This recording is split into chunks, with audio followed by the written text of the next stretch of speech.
a parábola do cisco e da trave. Lucas 6, verso 36 a 45. O verso 37. Não julgueis e não sereis julgados. Não condeneis e não sereis condenado. Perdoai e sereis perdoado.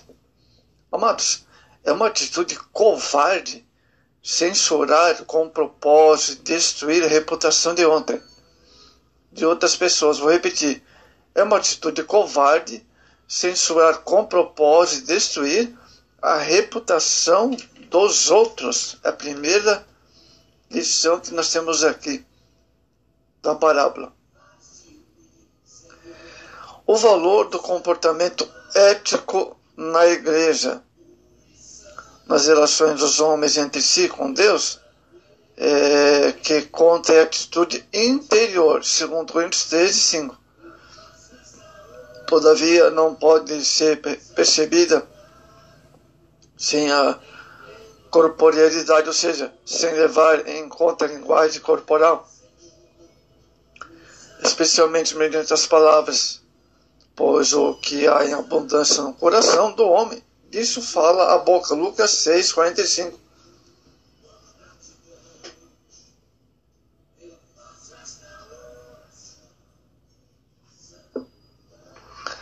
Mas a primeira coisa importante é: a boca fala aquilo que está cheio o coração. O sentido figurado do coração na Bíblia aponta para o interior do homem, além do sentimento. Isaías 65, 14. Inclui as recordações, as ideias, os projetos, sobretudo as decisões. É um lugar simbólico no qual o homem dialoga consigo mesmo para assumir a responsabilidade. Deuteronômio 7, 17. Pois para Jesus o homem bom, do bom tesouro, do coração tira o que é bom, mas o mal, de seu mal, tira o que é mal. Lucas 6, 45. Segunda coisa sobre o comportamento ético na igreja. As palavras revelam as intenções do coração. Pessoas ardilosas são capazes de usar palavras para encobrir seus sentimentos. Provérbios 23, ou seja, Provérbio 26, verso 23 a 26. Mas suas verdadeiras intenções são reveladas por meio de seus frutos. Mateus 7, 16. Jesus disse: não se colhem figos de espinheiros, nem dos abrolhos que vendiam uvas. Lucas 6, 43. Com efeito, por mais que o comportamento dissimule as intenções, o tempo se encarregará de demonstrar pelas ações e suas consequências a verdadeira intenção das pessoas. Em última análise, porém, cabe ao próprio Deus que não olha a aparência. 1 Samuel 16, 7. Perscrutar o coração e sondar os rins. Jeremias 17, 10. Terceiro ponto importante sobre o valor do comportamento ético na igreja. O homem não é capaz de entender o coração alheio. Deus é o único que pode julgar e avaliar as ações dos homens. Hebreus 4:12. Daniel 2:22. Além disso, seu olhar perscrutador põe-nos de sobreaviso quanto à justiça de nossos julgamentos, muitas vezes precipitados. Nós, cristãos amados, não podemos captar integralmente o coração do outro, mesmo quando se exterioriza na aparência de atos bons ou maus. Mas, mesmo que pudéssemos conhecer o interior do próximo, sendo pecadores, como somos qualquer juízo moral sobre a vida alheia, nos remeteria às palavras de Jesus. Porque olhas o cisco no olho do teu irmão e não percebes a trave no que é teu? Verso 42 da parábola. Amados, quem fala mal dos outros geralmente é gente recalcada, invejosa, amarga, criadora de caso carnal. Vou repetir. Quem fala mal dos outros geralmente é gente recalcada, invejosa, amarga, criadora de caso e carnal, de mau testemunho.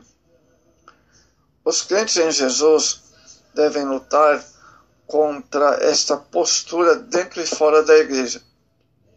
Jamais devemos permitir que pessoas desse tipo tenham liberdade em nosso meio.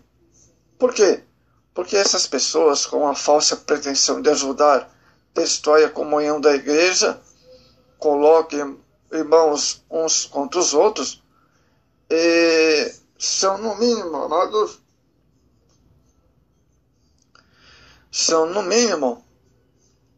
amados, a pretensão de destruir, colocam irmãos contra irmãos, são, no mínimo, agentes malignos. Vou repetir, agente do maligno.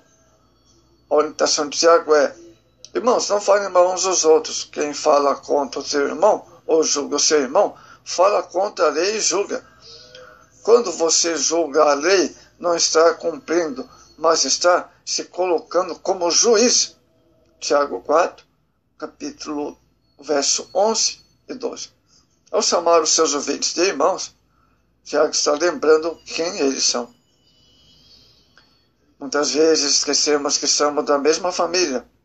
Jogamos contra o patrimônio, oferecemos terreno ao inimigo, colocamos o bom nome da nossa família e espiritual, referindo à igreja, na lama por causa de picuinhas pessoais de pessoas possessas de inveja contra quem está empenhado na obra e progredindo e cada vez mais no Senhor Jesus. Jamais devemos esquecer que Deus é nosso Pai e Jesus Cristo é nosso irmão, mas nosso primeiro irmão. Como membros da grande família, se amamos a igreja, devemos amar uns aos outros, pois assim cumpriremos a lei de Cristo. Gálatas 6:2.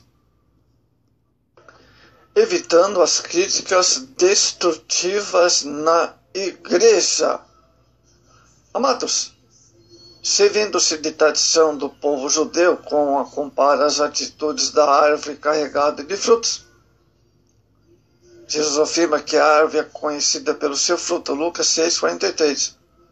Conclui que o homem é bom, do bom tesouro do coração tira o que é bom, mal, mas o mal de seu mal tira o que é mal. Primeira coisa, evitando as críticas destrutivas na igreja, nós vamos falar o seguinte: palavras exterioriza a bondade ou a maldade. Tal conclusão se baseia no Provérbios que a boca fala daqueles que está cheio o coração. Lucas 6:45.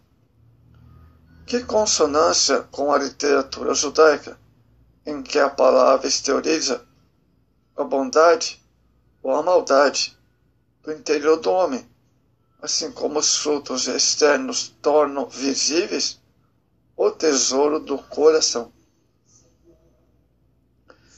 Segunda coisa importante sobre críticas destrutivas na igreja que deve ser evitada: Jesus condena as críticas destrutivas. Olha só, Jesus disse: não julgueis para que não sejais julgados. Mateus 7:1.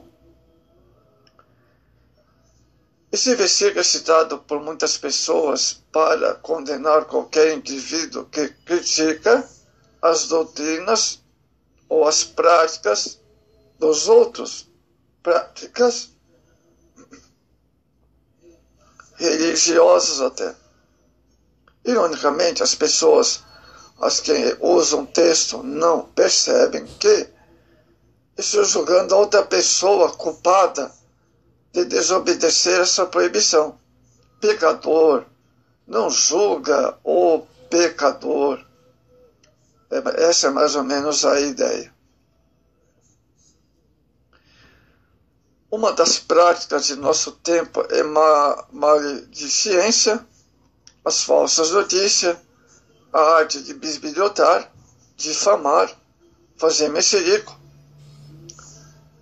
Pessoas malignas cheias de inveja estão junto a essa lista que citamos.